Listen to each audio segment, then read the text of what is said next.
2025 সালে 1 লক্ষ টাকার জমি কিনতে রেজিস্ট্রেশন ফি কত? জমি রেজিস্ট্রেশনের খরচ সম্পর্কে সঠিক ধারণা না থাকলে আপনার পকেটের উপর কী প্রভাব পড়বে তা বুঝতে পারবেন না। তাই জমি কেনার আগে রেজিস্ট্রেশন ফি সম্পর্কে পরিষ্কার ধারণা থাকা অত্যন্ত জরুরি। 2025 সালের নতুন আইনে জমি রেজিস্ট্রেশনের জন্য 5টি গুরুত্বপূর্ণ ফি প্রদান করতে হবে। Number 1, stamp duty. Number 2, registration fee. Number 3, স্থানীয় সরকার কর। নাম্বার 4, উৎসে আয়কর AIT। Number 5, VAT. তবে এই ফির পরিমাণ জমির অবস্থান অনুসারে ভিন্ন হতে পারে। মহানগর, জেলা শহর, পৌরসভা বা ইউনিয়ন পরিষদ এলাকায় জমি কেনার ক্ষেত্রে ফির হার আলাদা।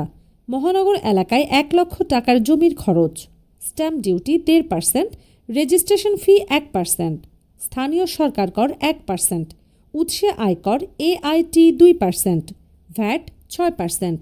এই ফিগুলো মিলিয়ে জমি ক্রয়ের পর মোট খরচ হবে প্রায় 12,500 টাকা। ইউনিয়ন পরিষদ এলাকায় 1 লক্ষ টাকার জমির খরচ, স্ট্যাম্প ডিউটি 1.5%, রেজিস্ট্রেশন ফি 1%, স্থানীয় কর 3%, উৎসে আয়কর AIT 2%, ভ্যাট 2%। মোট এই খরচের পরিমাণ হবে 9,500 টাকা, যা প্রায় 9.5% শতাংশ। আইনি পরামর্শ বা তথ্য জানতে আমাদের ফলো করুন।